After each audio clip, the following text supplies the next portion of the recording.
Hey there, sports fans. How we doing? Everybody excited? You guys ready? It is officially here. Playoffs are here. This is wildcard weekend. You got 3 full days of football to look forward to.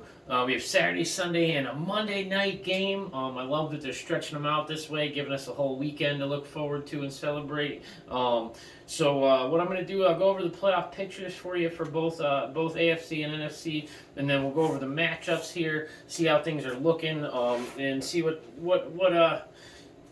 how things are going to pan out here based on these matchups. So our playoff picture finished like this. In the NFC, you had Philly get the number 1 seed, so they have the bye. So that's Philly's got the bye. Our 2 seed finished with San Fran. Minnesota finished in the 3rd, and Tampa Bay finished in the 4th seed. Dallas finished with the 5th seed.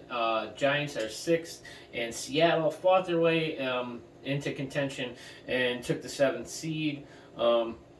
So those are our playoff. Those are our 7 from the NFC. Our 7 from the AFC are looking like Kansas City got the bye week. I think a little of that. This year is going to be very controversial because of them canceling the Week 17 game of Buffalo Cincinnati, because not only did it affect the bye week team, because Buffalo very well could have tied them and then would have had a better record overall and would have put them ahead, but also Buffalo and Cincinnati finished with the 2 and the 3 seed. So depending on how that game turned out, it could have swapped or mixed, scrambled things all up. You could have had Cincinnati at, Buffalo could have lost, and Cincinnati would have been the 2. Buffalo could have won, and Buffalo would have been the 1. Kansas City would have been the 2 or the 3. There's so many things that could have happened. But either way, Kansas City has a bye. Buffalo is 2. Cincinnati's 3rd.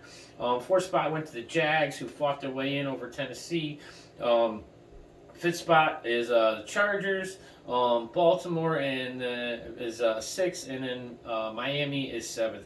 My problem in the AFC right now is those bottom 2 teams, Baltimore and Miami, are riding a wave of talent that they don't have for the playoffs. So you're going. You have 2 teams that are almost a waste. I hate saying a waste of a playoff spot because they're not bad teams, but you have more complete, better teams that are healthy. Where right now, again, Miami and Baltimore are in rough situations with both of those teams, because you have no Lamar, maybe no Huntley, and Baltimore, so who knows quarterbacking. And then in Miami, same problem, is you don't have a real quarterback over there. You have Skylar Thompson, I think, was quarterback, and Tua still hasn't been cleared and won't play. Don't know if Tua's ever going to play again. So you got a very interesting mix of what's going on here. But you also have, the Niners are going to be playing most of the playoff, if not all the playoff, without Jimmy G. There's a chance that if they go deep enough, he can come in. And, so who knows? But this is a playoff picture. This is the way they're scheduled and slated. We have a very interesting situation on Saturday. We have 2 games on Saturday.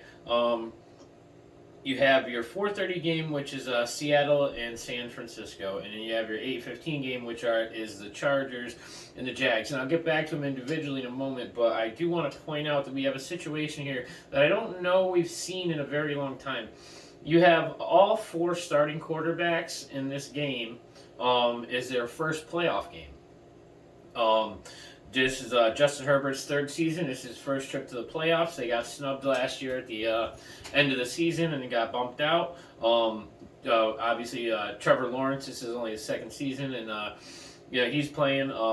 Brock Purdy is a Mr. Irrelevant 4th-string quarterback who's riding a hell of a defense, and clearly more talent than most teams at that position get credit for. And then we have Seattle and Geno Smith, who at 31 is actually going to his first playoff game of his entire career, because he's been kind of a bust most of his career in then fell into backup quarterback status for a while. this is going to be his first. All four of them. These are their first starts in the playoffs ever. So it's going to be interesting to see how these teams pan out. The Seattle 49ers game, I'm taking an upset only. It's tough because everyone says the Niners defense is so good that they have to be the Super Bowl contender. I think this might be an upset game here. I took Seattle 27-21. I like Seattle. I like their talent. I like the fact that they're a complete team. Where San Francisco's got a great defense, and then every week offensively, they're grasping at whatever straws they can, and it just seems like every week they happen to grasp at enough straws to get the job done. I just don't think in the playoffs you can be grasping at straws and expect to win. The only variant there would be the variable would be the defense there.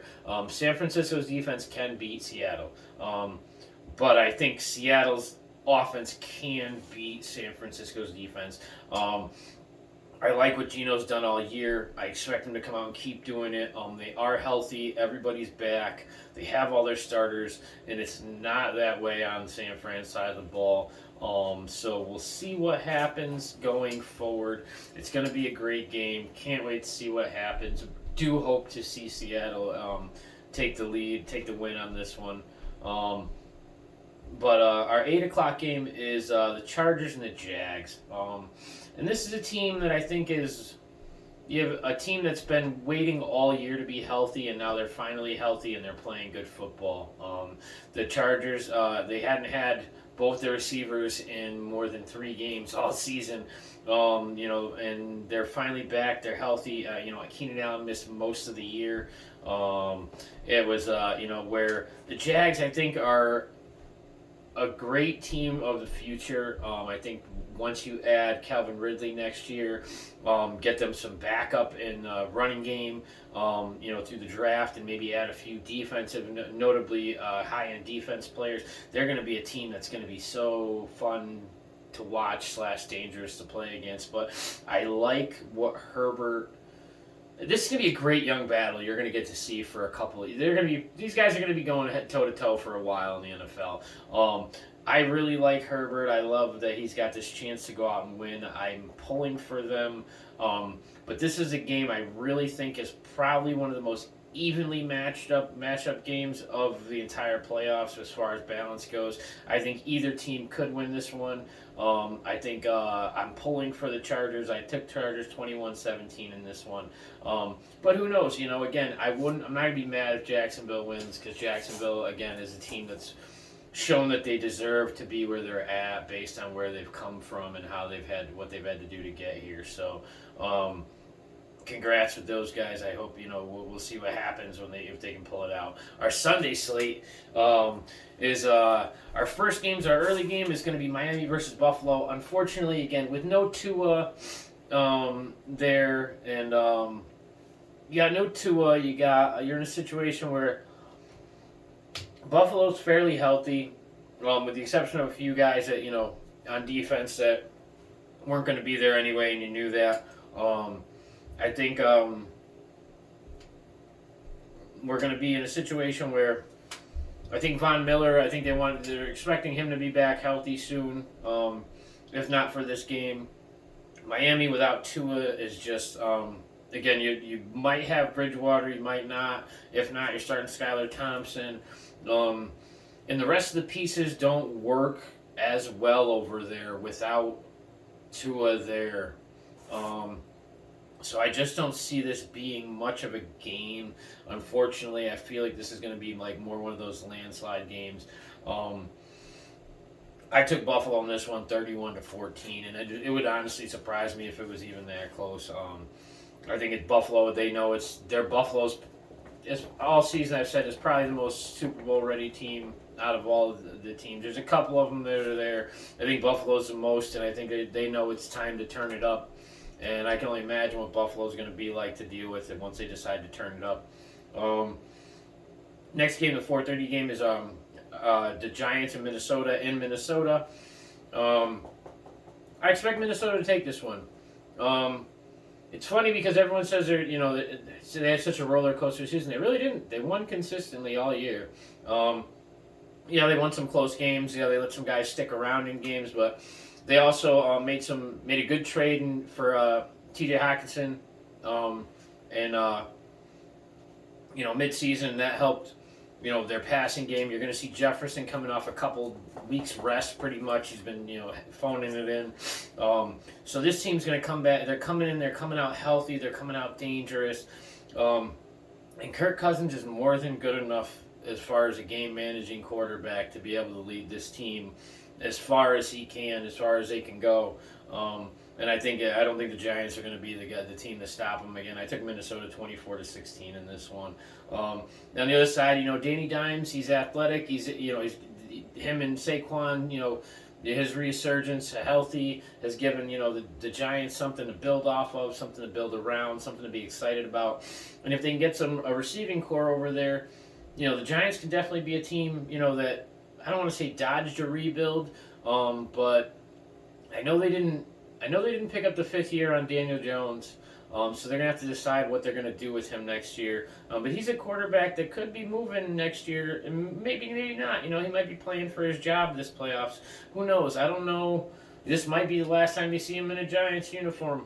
But if it's not, then either way, again, I just don't think the Giants are going to have what it takes to take out Minnesota this week. But and unfortunately, this is the week where if you don't win, it's over. So next matchup is our 8 o'clock game. It's kind of a disappointing matchup. It's, again, another one of those games that I feel like is just a waste of a playoff spot because you have Baltimore versus Cincinnati. They just played last week, and Cincinnati mopped the floor with them. Baltimore was giving it all they had, so it's a shame. But they're in a rough situation. Their defense is good, but their offense is I don't want to say completely shit. They don't have a solid number one receiver. Mark Andrews has been in and out all season, and he's their number one target. Getting rid of some of the guys they did over there they hurt the team offensively this year. Lamar's out. Huntley's may or may not be playing. So again, it's just I don't know. They don't look good. They don't look good at all. Baltimore doesn't look good. Cincinnati looks like a team that's trying to get back to the Super Bowl. I expect them to come out and probably put a hurting on these guys. I took Cincinnati 30-17 in this one. We'll see what happens, but I don't think Baltimore's defense is going to have what it takes to keep them in this game, and that's what it's going to take. Is Baltimore's defense is going to have to shut Cincinnati down, and I don't know if that's going to be able to, that's going to happen.